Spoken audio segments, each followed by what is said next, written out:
ഛത്തീസ്ഗഡിൽ മലയാളി കന്യാസ്ത്രീകളുടെ അറസ്റ്റിൽ പ്രതിഷേധം ശക്തമാണ്. പ്രതിപക്ഷം ഇന്ന് വിഷയം പാർലമെന്റിൽ ഉന്നയിക്കും.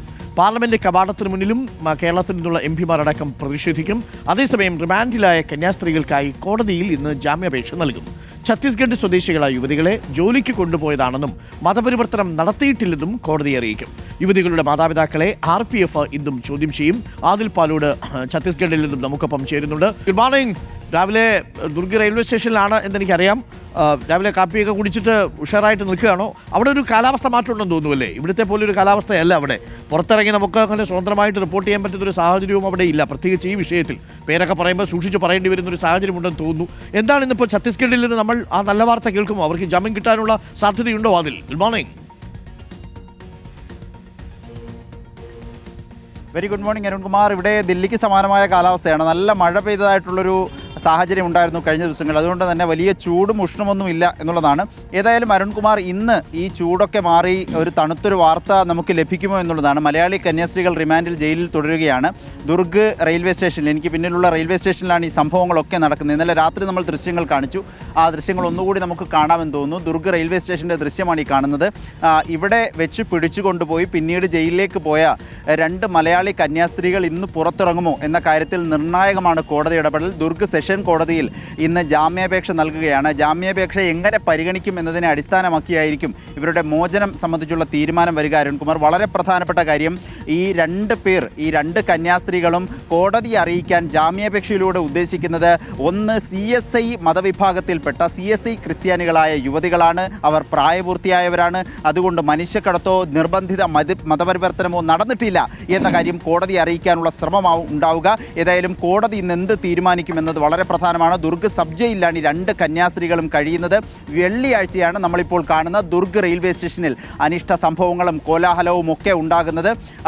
രാവിലെ 3 യുവതികൾ, അത് നാരായൺപൂർ അടക്കമുള്ള വിവിധ മേഖലകളിൽ നിന്ന്, ആദിവാസി മേഖലകളിൽ നിന്ന് 3 യുവതികൾ ജോലിക്കായി എത്തുന്നു. അവരെ കൂട്ടിക്കൊണ്ടുപോകാൻ 2 കന്യാസ്ത്രീകൾ എത്തുന്നു. അവർ പ്രത്യേക സന്യാസി സമൂഹത്തിലെ 2 കന്യാസ്ത്രീകളാണ് എത്തിയത്. പക്ഷേ ഇവരെ RPF പിടികൂടുകയും പിന്നീട് ഈ കേസുകളൊക്കെ ചുമത്തുകയും ചെയ്യുകയായിരുന്നു. ആ കേസുകൾ ചുമത്തുന്നത്, ഈ പിടികൂടി ചോദ്യം ചെയ്യുമ്പോൾ തന്നെ ചോദ്യം ചെയ്യുന്നത് നമുക്ക് കഴിഞ്ഞ ദിവസം ദൃശ്യങ്ങളിൽ കണ്ടിരുന്നു. ചോദ്യം ചെയ്തതും ബഹളമുണ്ടാക്കിയതും കേസെടുക്കണമെന്ന് ആവശ്യപ്പെട്ടതുമെല്ലാം ബജ്രംഗ് ദൾ പ്രവർത്തകരാണ്. BJP ഭരിക്കുന്ന സംസ്ഥാനമാണ്. പിന്നീട് പല പ്രതികരണങ്ങളും പലരോടും ചോദിക്കുമ്പോഴും അവരൊന്നും കൃത്യമായി ഒരു ഐഡൻറ്റിറ്റി വ്യക്തമാക്കി പ്രതികരിക്കാൻ പോലും ആകാത്ത വിധമുള്ള ഭയം അവരെ ബാധിച്ചിട്ടുണ്ട് എന്നുള്ളതാണ് ഏറ്റവും പ്രധാനപ്പെട്ട കാര്യം. അരുൺകുമാർ, ഏതായാലും ഇന്ന് വളരെ പ്രധാനമാണ്. മാത്രമല്ല, ഇതിനുള്ളിലാണ് RPFൻ്റെ ഓഫീസുള്ളത്. ഈ കാണുന്ന കെട്ടിടത്തിനുള്ളിലാണ് RPFൻ്റെ ഓഫീസുള്ളത്. RPFൻ്റെ പരിശോധനയും ചോദ്യം ചെയ്യലും ഈ യുവതികളുടെ അച്ഛനമ്മമാരെ വിളിച്ചിട്ടുണ്ട്, ബന്ധുക്കളെ വിളിച്ചു വരുത്തിയിട്ടുണ്ട്. അവർ കൃത്യമായൊരു മൊഴി നൽകിയാൽ സ്വാഭാവികമായും പുറത്തേക്ക് ഇറങ്ങാൻ കഴിയുമെന്നുള്ളതാണ് കന്യാസ്ത്രീകൾ കരുതുന്നത്. പക്ഷേ ഈ ബജ്രംഗ് ദളിൻ്റെ ഭീഷണിയിൽ ഈ യുവതികളും മാതാപിതാക്കളും മൊഴി മാറ്റി പറയുമോ എന്നുള്ളതാണ്. ഇപ്പോൾ തന്നെ 3 യുവതികളിൽ ഒരാൾ ആ സമയം തന്നെ ഇവരുടെ ഭീഷണിയിൽ മൊഴി മാറ്റിയെന്ന് കന്യാസ്ത്രീകൾ ഭയപ്പെടുന്നുണ്ട്, ആശങ്കപ്പെടുന്നുണ്ട്. നിർബന്ധിച്ചു കൊണ്ടുവന്നതാണ്, മതപരിവർത്തനത്തിന് കൊണ്ടുവന്നതാണ് എന്ന് പറയണമെന്ന് നിർബന്ധം പെടുത്തിയിരുന്നു. ഏതായാലും അങ്ങനെ വന്നാൽ കന്യാസ്ത്രീകളുടെ മോചനം വൈകും. ജാമ്യാപേക്ഷയിൽ തീരുമാനവും ആശങ്കപ്പെടുത്തുന്ന ഒരു വിധിയിലേക്ക് പോകും എന്ന ഭയത്തിലാണ് ഇവരെ പോലീസ് കസ്റ്റഡിയിൽ എടുക്കുന്ന സമയത്ത് ഇവരുടെ കയ്യിൽ ഒരു സമ്മതപത്രം ഉണ്ടായിരുന്നു എന്നാണ് മനസ്സിലാക്കുന്നത്. കാരണം അവിടെ ഇങ്ങനെ ജോലിക്ക് വേണ്ടിയിട്ട് കുട്ടികളെയൊക്കെ കൊണ്ടുപോകുന്ന സമയത്ത് ഈ കാര്യം പറഞ്ഞ് പോലീസ് ബുദ്ധിമുട്ടിക്കും എന്ന് നേരത്തെ അവിടെ ഒരു ടോക്ക് ഉണ്ട് എന്ന് തോന്നുന്നു. അത്ര സുരക്ഷിതമല്ലാത്തൊരവസ്ഥയാണ്. പ്രത്യേകിച്ച് നോർത്ത് ഇന്ത്യയിൽ ചില സംസ്ഥാനങ്ങളിൽ സഞ്ചരിക്കുമ്പോൾ തിരുവസ്ത്രമൊക്കെ മാറ്റി സഞ്ചരിക്കേണ്ടി വരുന്ന അവസ്ഥയാണോ എന്ന് സഭ ആശങ്കപ്പെടുന്ന സാഹചര്യം കൂടിയുണ്ട്. ആധാർ കാർഡ് ഉണ്ടായിരുന്നു, രക്ഷിതാക്കളുടെ സമ്മതപത്രവും ഉണ്ടായിരുന്നു. എന്നിട്ടും TT ഇടപെട്ടിട്ട് ബജരംഗ് ദൾ പ്രവർത്തകരെ വിളിച്ചുകൂട്ടി വലിയ പ്രതിഷേധമാണ് അവിടെ കണ്ടത്. അപ്പോൾ ഈ വിഷയത്തിൽ ഒരു ആശങ്കയുണ്ട്. ഈ മൊഴി മാറ്റിയാൽ അത് സിസ്റ്റർമാർക്ക് കുരുക്കാകും അല്ലേ?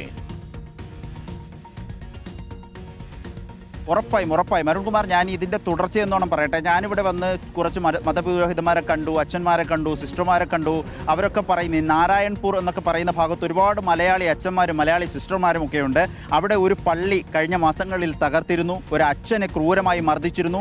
സ്വാഭാവികമായും അരുൺ പറഞ്ഞതുപോലെ തന്നെ ട്രെയിനിലും റെയിൽവേയിലുമൊക്കെ അവരുടെ വസ്ത്രങ്ങൾ, മതവസ്ത്രങ്ങൾ ധരിച്ച് യാത്ര ചെയ്യാൻ പോലും പേടിക്കുന്ന, അല്ലെങ്കിൽ ഒരു മലയാളത്തിലൊരു പ്രതികരണം തന്നാൽ പിന്നീടത് പ്രത്യാഘാതമുണ്ടാകും, അവർക്ക് പിന്നീട് ഇവിടെ ഇറങ്ങി നടക്കാൻ കഴിയുമോ എന്ന് പോലും പേടിക്കുന്ന രൂപത്തിലുള്ള ആശങ്കപ്പെടുത്തുന്ന സാഹചര്യമാണ് ഛത്തീസ്ഗഡിൽ എന്ന് പറയുന്നതിൽ ഒരു സംശയമോ ഒരു സങ്കോചമോ ഇല്ല എന്നുള്ളതാണ്. നമ്മൾ അവരോട് സംസാരിച്ച് കൃത്യമായ വിവരത്തിൻ്റെ അടിസ്ഥാനത്തിലാണ് ഇത് പറയുകയും ചെയ്യുന്നത്.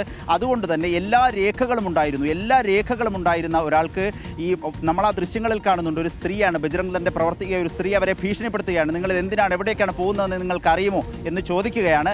ഏതായാലും ആ ഭീഷണിയിൽ മൊഴി മാറ്റിയാൽ അത് വലിയ പ്രശ്നത്തിലേക്ക്, മോചനം തടസ്സപ്പെടുന്ന രൂപത്തിലേക്ക്, ആശങ്കയിലേക്ക് പോകും എന്നതാണ് മനസ്സിലാക്കാൻ കഴിയുന്നത്. ഓക്കെ, ആദിൽ പാലോടും മനു ബാലകൃഷ്ണനും ഛത്തീസ്ഗഡിൽ ദുർഗ് റെയിൽവേ സ്റ്റേഷനിൽ നിന്നാണ് രാവിലെ നമുക്കൊപ്പം ചേർന്നത്. നമുക്കൊപ്പം PR സുനിൽ ദില്ലിയിൽ നിന്ന് ചേരുന്നുണ്ട്. PR സുനിൽ, ഇത് കേരളത്തിലും ഗോവയിലും അടക്കം BJP നടത്തുന്ന ക്രിസ്ത്യൻ സമുദായത്തെ ഒപ്പം നിർത്താനുള്ള സോഷ്യൽ എഞ്ചിനീയറിംഗ് ശ്രമങ്ങൾക്ക് ഒരു വലിയ തിരിച്ചടിയാകാനുള്ള സാധ്യതയുണ്ടല്ലോ.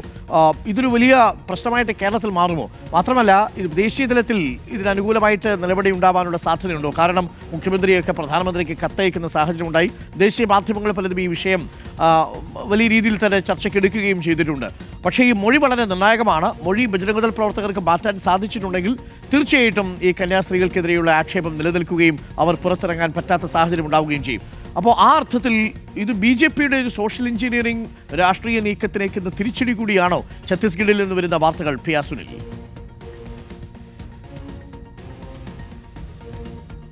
അരുൺ, തീർച്ചയായും BJPയെ സംബന്ധിച്ച് കേരളത്തിൽ നടത്തുന്ന നീക്കങ്ങൾക്ക് ഒരുപക്ഷെ ഛത്തീസ്ഗഡിൽ ഇപ്പോൾ നടത്തിയിരിക്കുന്ന ഈ ഒരു അറസ്റ്റ് തിരിച്ചടിയാകാനുള്ള സാധ്യതയുണ്ട്. ഏതായാലും രാജ്യത്തെ എല്ലാ ക്രിസ്ത്യൻ സഭകളുമൊക്കെ തന്നെ ഈ ഒരു വിഷയത്തെ അപലപിച്ചുകൊണ്ട് ശക്തമായി രംഗത്ത് വരുന്ന ഒരു സാഹചര്യമൊക്കെ തന്നെയുണ്ട്. ഇന്ന് പ്രതിപക്ഷ പാർട്ടികൾ ഒറ്റക്കെട്ടായി പാർലമെന്റിന്റെ ഇരു സഭകളിലും ഈ വിഷയം ഉന്നയിക്കാൻ തീരുമാനിച്ചിട്ടുണ്ട്. മാത്രമല്ല, പാർലമെന്റ് കവാടത്തിൽ രാവിലെ 10:30 മണിക്ക് ഇന്ത്യ സഖ്യം ഒറ്റ ബ്ലോക്കായി തന്നെ ഈ വിഷയത്തിൽ ശക്തമായ പ്രതിഷേധമുയർത്താൻ തീരുമാനിക്കുകയും ചെയ്തിരിക്കുന്നു. പ്ലക്കാർഡുകളുമായി പ്രതിഷേധ ധർണ നടത്തും. അതിനുശേഷം പാർലമെന്റിന്റെ ഇരു സഭകളിലും ലോക്സഭയിൽ ചോദ്യോത്തരവേളയിൽ ഈ വിഷയം ഉന്നയിക്കും. ഒപ്പം തന്നെ രാജ്യസഭയിൽ ശൂന്യവേള തുടങ്ങുമ്പോൾ ഈ വിഷയം ഉന്നയിച്ചുകൊണ്ട് അടിയന്തരമായി ഈ കന്യാസ്ത്രീകൾക്ക് നേരെയുള്ള അറസ്റ്റും ഒപ്പം തന്നെ രാജ്യത്ത് ന്യൂനപക്ഷ വിഭാഗങ്ങൾക്കെതിരെ തുടരുന്ന അതിക്രമങ്ങൾ ചർച്ച ചെയ്യണമെന്ന ആവശ്യവും പ്രതിപക്ഷം ഉന്നയിക്കാൻ സാധ്യതയുണ്ട്. അങ്ങനെ പാർലമെന്റിന്റെ ഇരുസഭകളിലും ശക്തമായ പ്രതിഷേധമുയർത്തി സഭാ നടപടികൾ പ്രക്ഷുബ്ധമാക്കാൻ തന്നെ പ്രതിപക്ഷം തീരുമാനിച്ചിരിക്കുന്നു. അങ്ങനെ ഈ ഒരു വിഷയം കേന്ദ്ര സർക്കാരിനെ